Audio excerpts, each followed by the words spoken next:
अस्सलाम वालेकुम, नमस्ते, सत श्री अकाल। और देवों के देव महादेव एपिसोड है जी 218 पार्ट 1 है। लाइक शेयर सब्सक्राइब कर दें।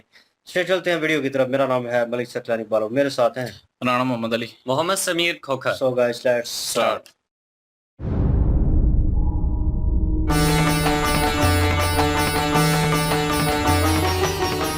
पुत्री, हम समझते हैं कि तुम महादेव से अथाह प्रेम करती हो, किंतु तुम्हें ऐसे देख हमारा हृदय अत्यंत व्यथित हो रहा है।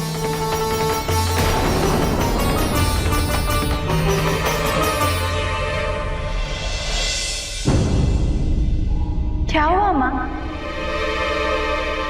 आप किन विचारों में विलीन हो गई? पुत्री, अब हमें चलना चाहिए।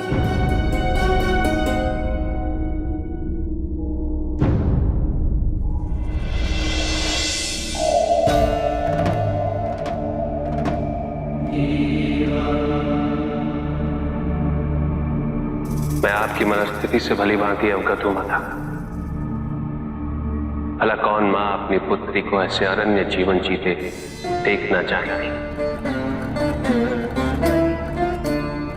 यह अत्यंत विचित्र विडंबना है कि राजभवन में पोषित कन्या को एक अरण्य जीवन बाध्य होना पड़ता है, किंतु सत्य तो यही कि इसी खुले अनंत गगन से पार्वती समस्त सृष्टि का संचालन एवं पोषण अनंत काल तक करती रही। यही उनका गृह और कार्यक्षेत्र है और यही रहेगा।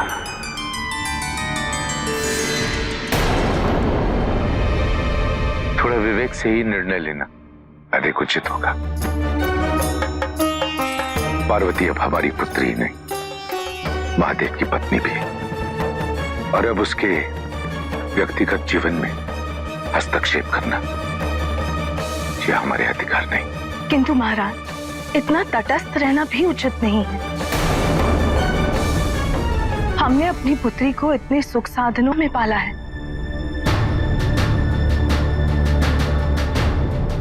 क्या इन हिमखंडों में जीवन यापन करने हेतु? नहीं महाराज, हम कुछ नहीं जानते। हम पार्वती को अपने साथ राजमहल ले जाना चाहते हैं। अवश्य महारानी, किंतु पार्वती को लौट के तो यहीं आना है। महाराज, हम और कोई तर्क नहीं सुनना चाहते। हमारी पुत्री अपनी व्यथा कभी व्यक्त नहीं करती, किंतु हम मां हैं उसकी। हम समझ सकते हैं उस पर क्या बीत रही होगी। कदाचित उसकी इसी व्यथा ने उस रात हमें जगा दिया होगा। महाराज, हम पार्वती को अपने साथ ले जाना चाहते हैं। आप कोई उपाय सोचिए।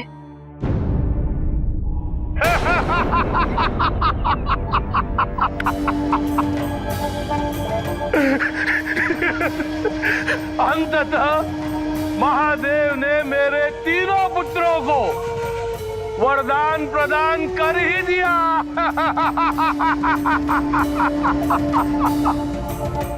हमें अपने तीनों पुत्रों की इस महान उपलब्धि पर अत्यंत गर्व है।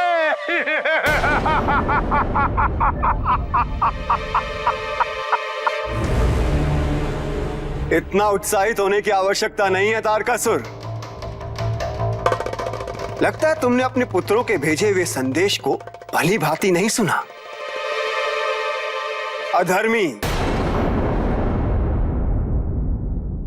अधर्मी कहा है उन्होंने तुम्हें।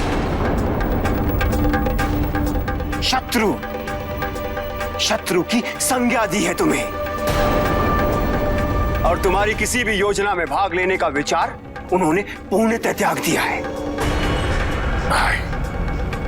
भाई, ऐसा नहीं हो सकता, कदापि नहीं हो सकता।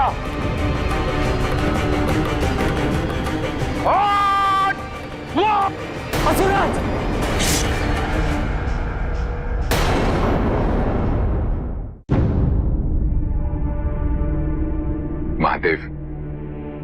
आपके आतिथ्य में हमें बहुत आनंद आया।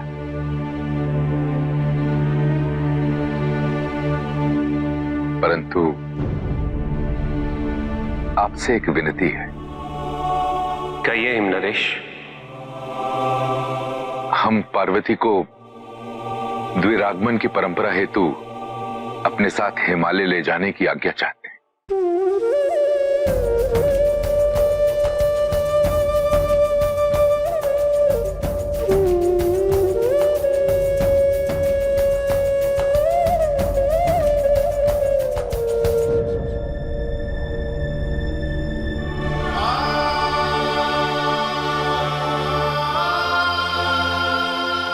अवश्य ले जा सकते हैं।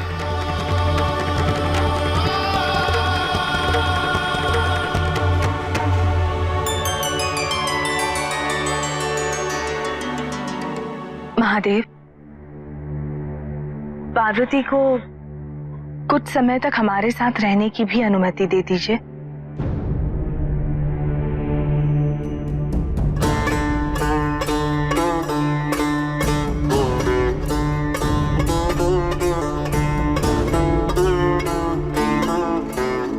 भोलेनाथ इतनी सहजता से अनुमति प्रदान करती थी, किंतु आप हमारे बिना कैसे रहेंगे? मुझे आज पहली बार मां की ममता का आभास हुआ है। अपनी माता का दुख जानते हुए भी उसके समाधान हेतु मैं कुछ नहीं करूं, ये तो अनुचित होगा।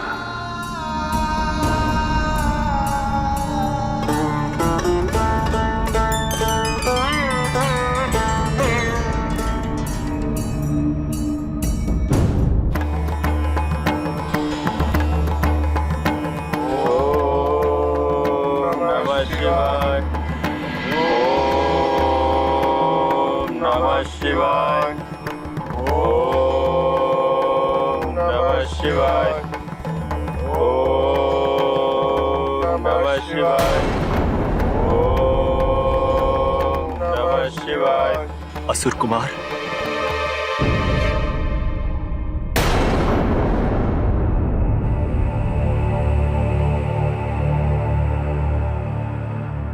आप ये क्या लाए हैं चक्री? संभवतः असुर राज ने कोई उपहार भेजा होगा। उचित है। क्या है इसमें? स्वयं देख लीजिए कुमार।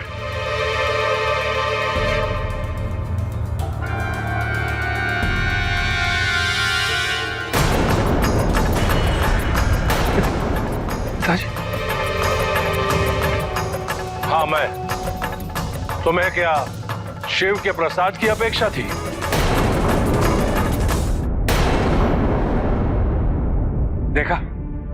देखा आपने, जिसका भय था वही होने जा रहा है। ये तीनों पुनः अपने पिता से संधि कर लेंगे और हम इन्हें युद्ध में कदापि पराजित नहीं कर पाएंगे, क्योंकि इन्हें महादेव का संरक्षण जो प्राप्त है। तुम तीनों शिव भक्त तो हो गए, परंतु ये मत भूलो कि तुम तीनों का जन्मदाता मैं हूं। आज तक जो भी ख्याति और पूंजी मैंने अर्जित की है, वो सब तुम तीनों के लिए। पितृ ऋण से मुक्त होने हेतु पिता के इच्छा अनुरूप कार्य करना पड़ता है। ये मत भूलो कि शिव के पुत्र के हाथों यदि मेरा अंत हो गया तो मेरी आत्मा जीवन भर तुम्हें पीड़ित करती रहेगी। पूरे संसार में तुम्हारे कृतज्ञ होने की चर्चा होगी, कहीं भी तुम्हें सम्मान प्राप्त नहीं होगा। अपने पिता के मृत्यु के अपराध के उत्तरदायी तुम तीनों होगे। यदि इन्होंने अधर्म का मार्ग अपनाया तो महादेव के कथनानुसार उनका दिया वरदान निष्प्रभाव हो जाएगा। तात्पर्य यही है देवराज, यदि इन्होंने अपने पिता से प्रभावित होकर पुनः असुरी जीवन शैली को स्वीकार किया तो ये कभी न कभी कोई न कोई अधर्म का मार्ग अवश्य न अपनाएंगे। और वही एक क्षण है जिसकी हम सबको प्रतीक्षा करनी चाहिए। जी, एक मैं सवाल कर रहा था लास्ट एपिसोड में कि उनकी माता जो है मीनावती पार्वती जी की, तो उनको स्मरण होना चाहिए था इस चीज़ का। और स्मरण तो है, लेकिन वो एक माता का कर्तव्य जो है इस वक्त ज़्यादा निभा रही हैं, क्योंकि उनको ख्वाब भी आया था और इतने अरसे से मुलाकात भी नहीं हुई थी, तो वो उनकी ममता जो है, कह लें कि सीमा चरण जो है वो उसके ऊपर पहुंची हुई हैं अभी, क्योंकि उनके जज्बात बहुत ज़्यादा हाई पे हैं। और वो इस चीज़ को लेकर सुनना नहीं चाह रही कुछ। और उनकी बेटी जो है पार्वती उनको दिखा रही थी कि ये मेरा घर है और किस तरह मेरा रहन सहन है, और वहीं पे वो सोचने लग पड़ी कि मतलब नाज़ों से पली हुई और मतलब ये कहाँ पे रह रही है, ये तो गलत है, मुझे कुछ करना पड़ेगा ये और तो वो ज़हन में ये सोच रही थी। तो पार्वती जी ने कहा कि चलें यहाँ से चलते हैं, तो उनको भी लगा कि सोच तो कुछ नहीं है और कुछ है, लेकिन शिव जी सुन रहे थे। तो शिव जी ने कहा कि इनको तो यहीं पे रहना होगा और इन चीज़ों का स्मरण करना पड़ेगा, ये सृष्टि के लिए बेहतर है और यही होगा। लेकिन वो कहीं न कहीं एक माता की फीलिंग भी समझ रहे हैं कि एक माता जो है इस वक़्त क्या सोच रही है। उन्होंने सुन तो लिया और जब मुलाकात हुई मीनावती जी की अपने क्या नाम है, पति के साथ, हेमनरेश के साथ, तो उनसे वो वार्तालाप कर रही थी, मशवरा कर रही थी कि उन्हें उनको लेकर गुस्सा हो रही थी और उससे पहले बात हो चुकी थी और वो समझा रहे थे इनको कि ये गलत है, अब उनकी ज़िंदगी में इंटरफेयर नहीं करना चाहिए। वो शिव जी की पत्नी है अब, तो मेरे ख़्याल में उनको खुद देखना चाहिए और ये उचित नहीं होगा, ठीक नहीं होगा इस वक़्त ऐसा फ़ैसला करना। लेकिन वो मैनावती जो है एक माता है और वो उस वजह से सोच रही हैं कि नाज़ों से पली हुई हैं और कहाँ हम उसे रखते थे नाज़ों के साथ और नखरों के साथ और बहुत सारी फैसिलिटीज़ के साथ, और कहाँ ये रह रही हैं और किस सिचुएशन में रह रही हैं। तो वो फिर समझाने की कोशिश के बावजूद उन्होंने गुस्से से कहा कि नहीं, मैं अब कुछ सुनने वाली नहीं और मतलब कि मैं उन्हें लेके जाऊँगी। तो वो इसी स्थिति में उनसे वार्तालाप कर रही हैं। अब मीनावती जी की बात जो है उसको रखने के लिए वो शिव जी के सामने पेश हुए और अनुमति ली इस चीज़ की कि रिक्वेस्ट है आपके सामने, और उन्होंने कहा आप बोलें। तो उन्होंने यही कहा, मुझे पता था और हमको पता था कि यही रिक्वेस्ट होगी, तो रिक्वेस्ट की गई कि हम जो है उनको लेके जाना चाहते हैं। हेमनरेश ने कहा 1 दिन के लिए, ठीक है? वो एक रस्मन भी एक चीज़ होती है, तो वो रस्मन चीज़ें भी चलती हैं, तो वो बीच में एक रस्म थी और जो आजकल निभाई जा रही है, होती भी है। तो उसके थ्रू उन्होंने बोला, लेकिन उनकी माता जो हैं, वो इस चीज़ को लेकर जो है वो काफ़ी कह लें कि 2 कदम आगे, 3 कदम आगे सोच रही थी, क्योंकि उनके ज़हन में कुछ और चल रहा था।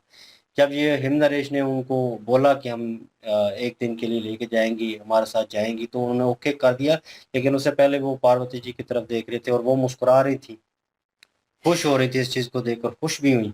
और शिव जी को ये चीज़ जो है अच्छी लगी और उन्हें लगा कि हाँ, उनका भी दिल कर रहा है और वो खुश हैं। तो उन्होंने हामी भर ली।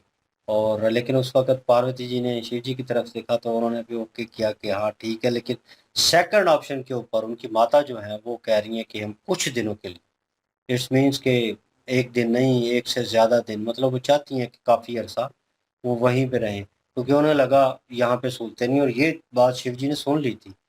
उनसे तो बात जो है वो ढकी-छुपी थी नहीं, वो तो उन्होंने सारा सुन लिया था। अब वो उनके हृदय की बात जानते थे, लेकिन यहाँ पे जो उनकी माता बात कर रही थी, वो और तरीके से कर रही थी।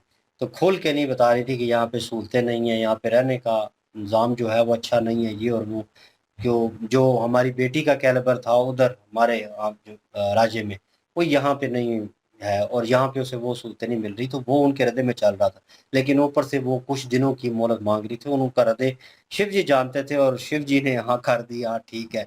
तो पार्वती जी जो है गुस्सा हो रही है और मन ही मन में वार्तालाप हो रही थी शिव जी और पार्वती जी के दरमियान कि ये क्यों कह दिया, मेरे बगैर रह लेंगे, इतनी जल्दी कर दी। उन्होंने भी फिर जवाब दे दिया कि हाँ, आपकी माता चाहती थी, ये हुआ है और आपके दरमियान जो वार्तालाप हुई है मैंने सुनी है।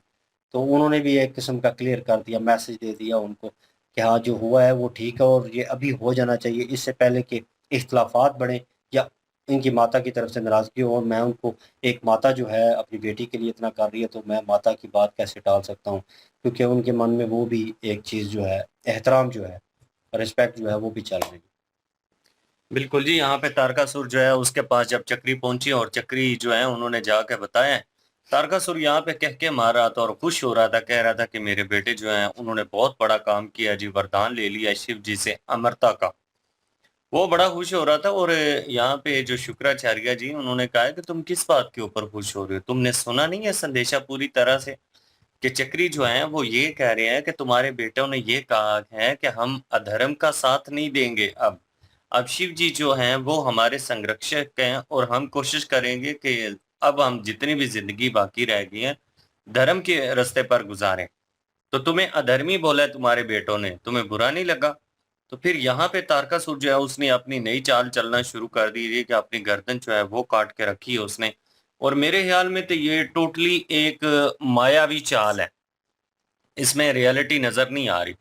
तो ये एक मायावी चाल तारकासुर ने चल दी है अपने बेटों को इमोशनल ब्लैकमेल करने के लिए, अपनी बात उनसे मनवाने के लिए।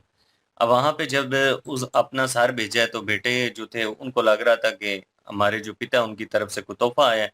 चक्री जो है उन्होंने कहा खुद ही देख लें, जब देखा है तो तारकासुर का आगे सर था। तारकासुर ने फिर यहाँ पे बातचीत करना शुरू कर दी, अपने बेटों को मनाने का प्रयास कर रहा है। वहाँ पे देवता जो हैं, वो भी परेशान है। देवराज इंद्र जो हैं, वो देवताओं को लेकर ये कह रहे हैं जी कि तारकासुर जो है वो तो अपनी चाल में अवश्य कामयाब हो जाएगा और अपने बेटों से संधि कर लेगा, अपने बेटों को साथ मिला लेगा। तो ये तो आने वाले टाइम में काम बड़ा खराब हो जाना है। तो अब उनको भी डर है। अब देखते हैं कि शिव जी इसके मुतबादल क्या करते हैं। बिल्कुल जी। और चक्री ने जो है वो आके बताया और वो जो है बड़ा खुश हो रहा था कि वरदान आखिर ले ही लिया, फ़ख्र है। लेकिन हालांकि उन्होंने धर्मी बोला है अपने पिता को और पिता का साथ ना देने का फैसला किया, लेकिन पिता जो है, जो असुर राज है, वो अपनी नई चाल चाल के जो है अपनी गर्दन उतार के जो है भेजी है ब्लैकमेल करने के लिए और अपने एक बाप का जो है वो कर्तव्य निभाने के लिए। जी बाप हूँ मैं, इसलिए जो है वो आपके सर पाप पे जो होगा। जिम्मेदारियां हैं वो पाप होगा, मैं बख्शूंगा नहीं, तो ये होगा वो होगा, इस तरह की जो है वो धमकियां दी उसने।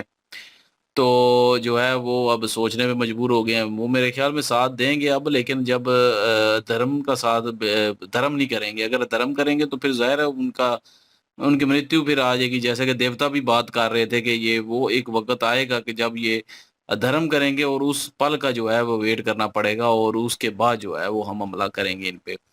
तो हुँ। उसका फ़ायदा उठाना पड़ेगा, तो यही होगा।